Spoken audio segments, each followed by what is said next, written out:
कहानी की शुरुआत में हम हरमन नाम के एक लड़के को देखते हैं जो कि अपने दो दोस्त ऑस्की और बेंजी के साथ एक बीच पर खेल रहा था। इसी दौरान उसकी नजर एक सिपाही पर पड़ती है जो कि अपनी पत्नी डोरथी के साथ एक घर में रहता था। फिर जब हरमन डोरथी को देखता है तो पहली ही नजर में उसे उससे प्यार हो जाता है। वो उसके पति की जगह खुद को इमेजिन करता है और डोरथी के साथ इंटीमेट होना चाहता है। और फिर उस दिन के बाद से ही हरमन हर वक्त सिर्फ डोरथी के बारे में ही सोचा करता था। फिर एक दिन वो डोरथी को फिर से देखता है जो कि अपने पति को गुड बाय बोलने आई थी क्योंकि उसका पति वॉर में लड़ने जा रहा था। अब ये सब देखकर हरमन और भी ज्यादा खुश हो जाता है क्योंकि अब घर पर डोरथी अकेली थी और उसके पास यही मौका था उसके साथ इंटीमेट होने का। इसके बाद हम देखते हैं कि उन तीनों दोस्तों के अंदर जवानी भड़की जा रही थी और ये तीनों जल्दी से जल्दी बड़े होना चाहते थे ताकि वो किसी लड़की के साथ इंटीमेट हो सके। इसलिए बेंजी अपने घर से एक गंदी किताब चुरा कर लाता है जिसको वो तीनों रोज पढ़कर बहुत खुश हुआ करते थे। ऐसे ही एक दिन डोरथी बीच पर धूप सेकने के लिए आती है और वहाँ पर वो तीनों भी मौजूद थे, जिसमें से दो दोस्त हरमन को डोरथी से बात करने के लिए फोर्स करने लगते हैं। अब हरमन जैसे तैसे करके उससे बात करने के लिए जैसे ही उसके पास पहुंचता है तभी उसके दोनों दोस्त पीछे से उसे आवाज लगाने लगते हैं, जिसको सुनकर हरमन घबरा जाता है और वहां से भाग जाता है। अब हरमन अपने दोस्तों के इस मजाक से खुश नहीं था जिस वजह से उसके और ऑस्की के बीच में लड़ाई भी हो जाती है। अब देखते ही देखते उन दोनों की लड़ाई बढ़ जाती है जिस वजह से ऑस्की और बेंजी हरमन को वहीं छोड़कर वहां से चले जाते हैं। फिर उसी शाम जब हरमन बाजार में भटक रहा था तभी वो डोरथी को देखता है जिसको सामान उठाने में प्रॉब्लम हो रही थी। अब मौका पाकर हरमन डोरथी के पास जाता है और उसकी मदद करता है। वो उसका सामान उठा के उसके घर तक ले जाता है जहाँ पर डोरथी उसे थैंक यू बोलने के लिए उसके लिए कॉफी बनाती है। इसके बाद जब वो हरमन से उसके बारे में पूछती है तो वो बताता है कि वो स्कूल के बाद आर्मी ज्वाइन करेगा।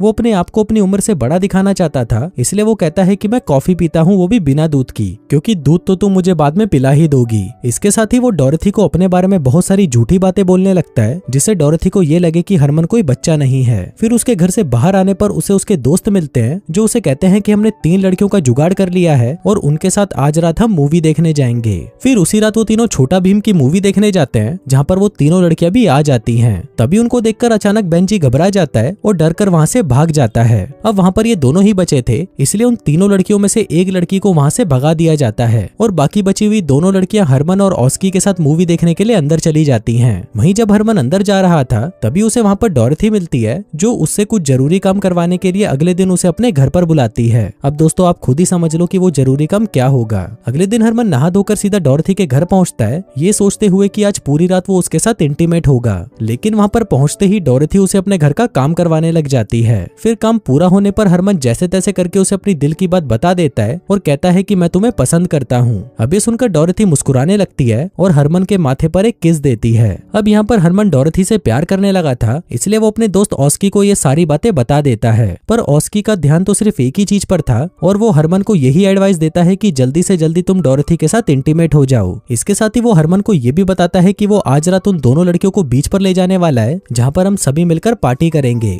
फिर रात को ऑस्की अपनी गर्लफ्रेंड के साथ इंटीमेट होने के लिए उसे अपने साथ जंगल में ले जाता है और वहीं हरमन दूसरी लड़की के साथ बीच पर बैठा बातें कर रहा होता है। इस लड़की को ये पता नहीं था कि ऑस्की उसकी दोस्त के साथ क्या कर रहा है, लेकिन जब उसे इस बात का पता चलता है कि वो दोनों यहाँ पर उसके साथ इंटीमेट होने आए हैं तो वो लड़की डर कर वहाँ से भाग जाती है। अब पूरी रात हरमन उसी बीच पर अकेला घूमता रहता है और फिर सुबह होते ही वो डोरथी से मिलने उसके घर चला जाता है। वहाँ जाकर वो देखता है कि डोरथी किसी को चिट्ठी लिख रही थी। हरमन उसे पूछता है कि अगर आज रात मैं तुम्हारे घर पर रुक जाऊं तो तुम्हें कोई प्रॉब्लम तो नहीं है। डोरथी कहती है कि मुझे तो अच्छा लगेगा कि तुम मुझसे मिलने आओगे। फिर शाम को हरमन तैयार होकर डोरथी के घर की तरफ निकल ही रहा था कि तभी रास्ते में उसे ऑस्की मिलता है जो उसे बताता है कि उसका और उसकी गर्लफ्रेंड का ब्रेकअप हो गया और वो उसे छोड़कर शहर चली गई। लेकिन हरमन अब मर्द बन चुका था, इसलिए वो उसकी फालतू बातों पर ध्यान नहीं देता। अब ये देखकर ऑस्की गुस्सा हो जाता है और हरमन से झगड़ा करके वहाँ से चला जाता है। इसके बाद जब हरमन डोरथी के घर पहुँचता है तो वो देखता है कि उसके घर में कोई नहीं है और हर तरफ सामान बिखरा हुआ है। हरमन जब वहाँ पर उसे ढूंढने लगता है तो उसे वहाँ पर पड़े हुए एक टेलीग्राम से पता चलता है कि डोरथी का पति वॉर में शहीद हो गया। अब वो उस टेलीग्राम को पढ़ ही रहा था कि तभी कमरे से डोरथी बाहर आती है जो कि रो रही थी। अब हरमन उसे वहीं खड़े रोता हुआ देख रहा था और तभी वो उससे कहता है कि वो उसके दर्द को समझ सकता है। इसके बाद डोरथी म्यूजिक प्लेयर से म्यूजिक चलाती है और हरमन को उसके साथ डांस करने को कहती है। हरमन डांस करते हुए डोरथी को संभालने लगता लगता है और तभी डॉरेथी उसके नजदीक आकर उसे किस करने लगती है। कुछ देर बाद डॉरेथी हरमन को अपने कमरे में ले जाती है जहाँ पर वो दोनों पूरी रात इंटीमेट होते हैं। लेकिन इसके बाद डॉरेथी को कुछ अच्छा नहीं लग रहा था, इसलिए वो चुपचाप उठकर अपने कमरे से बाहर चली जाती है। वहीं हरमन भी उसकी फीलिंग समझ पा रहा था, इसलिए वो भी वहाँ से अपने घर जाने लगता है। फिर जाने से पहले डॉरेथी उसे गुड नाइट बोलती है और हरमन भी उसे गुड नाइट बोलकर वहाँ से चला जाता है। और शायद ये आखिरी बार था जब हरमन ने डॉरेथी से बात करी, क्योंकि इसके बाद से डॉरेथी उसे फिर कभी नहीं मिली। फिर अगली सुबह हरमन के पास ऑस्की आता है और वो दोनों आपस में बातें करके अपना झगड़ा खत्म करते हैं। इसके बाद हरमन वहाँ से उठकर डॉरेथी के घर की तरफ निकल जाता है और वहाँ पर पहुंचने पर उसे पता चलता है कि डॉरेथी ये आइलैंड छोड़कर पिछली रात यहाँ से चली गई और जाते जाते वो अपने पीछे सिर्फ एक नोट छोड़कर गई जिस पर हरमन का नाम लिखा था। फिर हरमन उस नोट को लेकर वहीं बैठ जाता है और उसे पढ़ने लगता है। उसमें डॉरेथी ने लिखा था कि उसे ये आइलैंड छोड़कर अपने घर वापस जाना होगा, क्योंकि अब उसे बहुत सारे अधूरे काम पूरे करने हैं। साथ ही उसने ये लिखा कि उसे उम्मीद है कि वो उन दोनों के बीच में जो कुछ भी हुआ उन चीजों को समझेगा और डॉरेथी को गलत नहीं मानेगा।